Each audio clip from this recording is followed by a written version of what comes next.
আজিৰ ভিডিঅ'টোত শিৱসাগৰ ইউনিভাৰ্চিটিৰ যি বিএড এন্ট্ৰেন্স এক্সাম হৈ গ'ল সেই এন্ট্ৰেন্স এক্সামৰ কিছুমান কুৱেশ্যন আমি ডিসকাস কৰিবলৈ গৈ আছো যিহেতু কুৱেশ্যন পেপাৰবিলাক তেওঁলোকে দি পঠিওৱা নাই গতিকে আমাৰ ওচৰত গোটেইখিনি কুৱেশ্যন আহি পৰাহি নাই ইয়াৰে 20-25 মান কুৱেশ্যন আমাৰ হাতত আহি পৰিছেহি সেই কুৱেশ্যন গিটাৰ এনসাৰ কি হ'ব পাৰে তাৰ বিষয়ে আমি এইটো ভিডিঅ'ত আলোচনা কৰিম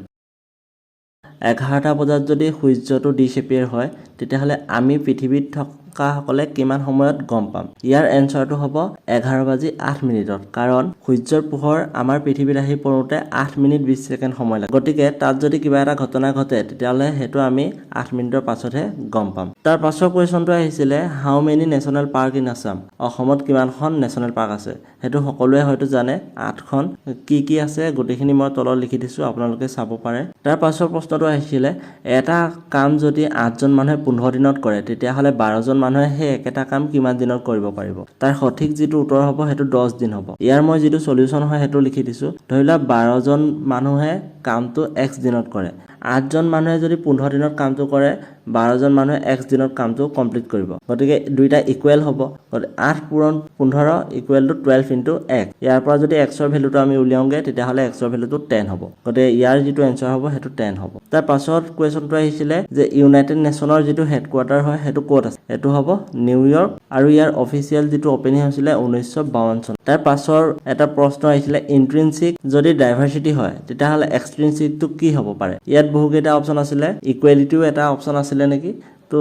ইয়াৰ যেটো প্ৰপাৰ এনসাৰ হ'ব লাগে হেতু ডিসিপ্লিন হ'ব লাগে হলো এটো এবাৰ কনফাৰ্ম কে আপোনালোকে চেক কৰিছে ইয়াৰ পাছৰ প্ৰশ্নটো আহিছিলে শ্বপকিপাৰ এজনে যদি এখন কিতাপ 240 টকাত কিনে আৰু সেইখন 25% প্ৰফিটত বিক্ৰী কৰে তেতিয়াহলে সেলিং প্ৰাইসটো কিমান হ'ব ইয়াৰ সঠিক উত্তৰটো 300 হ'ব সলিউশনটো দিছো কষ্ট প্ৰাইস 240 প্ৰফিট 25% ইয়াৰ যদি প্ৰফিটটো উলিয়াবলগীয়া হয় কষ্ট প্ৰাইসৰ লগত প্ৰফিটৰ যেটো পাৰ্সেন্টেজ হেতু আমি ইনটু কৰিলে তাৰ যেটো প্ৰফিট হয় 60 रुपीस তাৰ প্ৰফিট হ'ব হেতু উলিয়াব পাৰিম তেতিয়া সেলিং প্ৰাইসটো হ'ব কষ্ট প্ৰাইস প্লাস প্ৰফিট 240 প্লাস 60 300 তাৰ পিছত আমাৰ সকলোৰে আপোন জুবিন গাৰ্গৰ বিষয়ে এটা প্ৰশ্ন আহিছিলে তেখেতৰ বাৰ্থ প্লেসটো ক'ত আছিল এটো সকলোৱে হয়তো শুদ্ধ কৰিছে ইয়াৰ যেটো সঠিক এনসাৰ হেতু তুৰা মেঘালয়ত আছে আৰু আহিবলগীয়া যি বিএড এন্ট্ৰেন্স সমূহ তাতো আপোনালোকে জুবিন গাৰ্গৰ বিষয়ে হয়তো এটা নহয় এটা প্ৰশ্ন পাব তাৰ পাছৰ যেটো কোৱেশ্যন আহিছিলে তাত অসমে কিমানখন ইন্টাৰনেশনাল বৰ্ডাৰৰ লগত বাউণ্ডাৰী শেয়াৰ কৰে হেতু আহিছিলে ইয়াৰ সঠিক উত্তৰটো দুখন ভুটান আৰু বাংলাদেশ তাৰ পাছৰ কোৱেশ্যনটো আহিছিলে থ্যাংক ইউ টু জাপানিজ ল্যাঙ্গুৱেজত কি বুলি কয় ইয়াৰ শুদ্ধ উত্তৰটো হৈছে আৰিগাটো তাৰ পাছত এটা কোৱেশ্যন আহিছিলে অল প্ৰিন্সিপালস আৰ এডমিনিষ্ট্ৰেটৰ সাম টিচাৰ্স আৰ প্ৰিন্সিপাল এই ওপৰৰ লাইন দুটাৰ পৰা তলৰ কোনটো কাৰেক্ট হ'ব পাৰে হেতু উলিয়াব কৈছিলে প্ৰথমটো হৈছে some administrators are principal all administrators are principal some teachers are administrator all principals are teacher ইয়াৰ যেটো শুদ্ধ উত্তৰ হ'ব a আৰু c some administrators are principal some teachers are administrators তাৰ পাছত পুনৰ এটা কোৱেশ্যন আহিছিলে যত যদি সিম্পল ইন্টাৰেষ্ট 8000 টকা হয় 2 বছৰ আৰু 9000 টকা হয় 3 বছৰ তেতিয়া হলে ৰেট অফ ইন্টাৰেষ্ট কিমান হেতু উলিয়াব লাগিছিল ইয়াৰ যেটো শুদ্ধ উত্তৰটো হয় 16.67% কিন্তু এনসাৰ শিটত 16.67% টো নাছিলে গতিকে ইয়াৰ যেটো নিয়াৰেষ্ট ভ্যালু আছিলে শুদ্ধ উত্তৰটো হেতুৱে হ'ব ইয়াৰ যদি সলিউশনটো চাও 2 বছৰত যেটো সিম্পল ইন্টাৰেষ্ট হয় হেতু 8000 টকা 3 বছৰত 9000 টকা আৰু টোটাল 1 বছৰত যেটো ইন্টাৰেষ্ট হ'ব 9000 পৰা 8000 মাইনাস কৰিলে 1000 হ'ব 1000 হৈছে 1 বছৰৰ সিম্পল ইন্টাৰেষ্ট গতিকে 2 বছৰত যেটো ইন্টাৰেষ্ট হ'ব 2000 গতিকে 2 বছৰৰ যেটো প্ৰিন্সিপাল amount হ'ব 8000 minus 2000 যদি কৰো 6000 হ'ব আমাৰ প্ৰিন্সিপাল amount আৰু ইয়াৰ পাছত সিম্পল ইন্টাৰেষ্টৰ যেটো ফৰ্মুলা হয় simple interest equal to PRT বাই 100 এই ফৰ্মুলাটো পাতি আপোনালোকে যদি মেথছটো কৰে ইয়াৰ আনসাৰ 16.67% ওলাব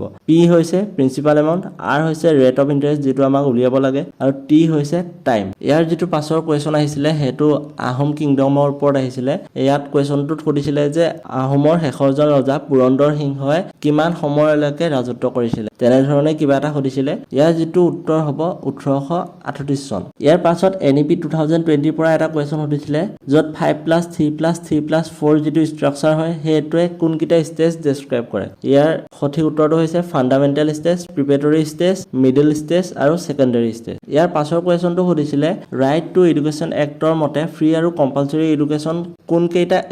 এজ গ্ৰুপৰ ভিতৰত হ'ব লাগে হেতু শুদ্ধ উত্তৰ 6 পৰা 14 বছৰ তাৰ পাছত তিনটা ছবি দিয়া আছিলে তাৰ পৰা সুধিছিলে যে তলৰ কোনকেইটা ডিফাৰেন্স তাৰ পাছত চাৰিটা ফিগাৰ দিছিলে সেই ফিগাৰ কেইটাৰ পৰা কোনটো ডিফাৰেন্স হেতু উলিয়াব লাগিছিলে ইয়াৰ এনসাৰটো হ'ব সাৰ্কলটো কাৰণ বাকিকেইটা ফিগাৰত চাব পাৰে ষ্ট্ৰেট লাইনৰ হৈতে ফিগাৰ কেইটা বনোৱা হৈছে আৰু সাৰ্কলটোত কোনো ধৰণৰ ষ্ট্ৰেট লাইন নাই তাৰ পাছত আৰু এটা কোৱেশ্চন সুধিছিলে ওয়াৰ্ল্ড হ্যাপিনেস ইনডেক্স যোনটো হয় কোনে দিয়ে তাৰ শুদ্ধ উত্তৰটো ইউনাইটেড নেশন হয় তাৰ পিছত আৰু এটা কোৱেশ্চন আছিল য'ত নেকি আৰ্গুমেন্টৰ কোনটো ক্যাৰেক্টাৰিস্টিক হয় হেতু সুধিছিলে ইয়াৰ শুদ্ধ উত্তৰটো it may be valid or invalid তাৰ পাছত সুধিছিলে পাৰ্লিয়ামেন্টৰ এডজেক্টিভ ওয়াৰ্ড কি হ'ব তাৰ এনসাৰটো পাৰ্লিয়ামেন্টাৰী নেক্সট যেটো কোৱেশ্চন সুধিছিলে হেতু কোৱেশ্চনত পৰখৰ যেটো ফাংচন হয় NEP 2020 ৰ মতে হেতু সুধিছিলে তাৰ এনসাৰটো হ'ব অ্যাসেসমেন্ট এন্ড ইভালুয়েশন তাৰ পাছত যেটো কোৱেশ্চন সুধিছিলে তাত PM সূৰ্য ঘৰ মুফ্ত বিজলী যোজনা কোনে ইমপ্লিমেন্ট কৰিছিলে তাৰ বিষয়ে সুধিছিলে ইয়াৰ যেটো এনসাৰ হয়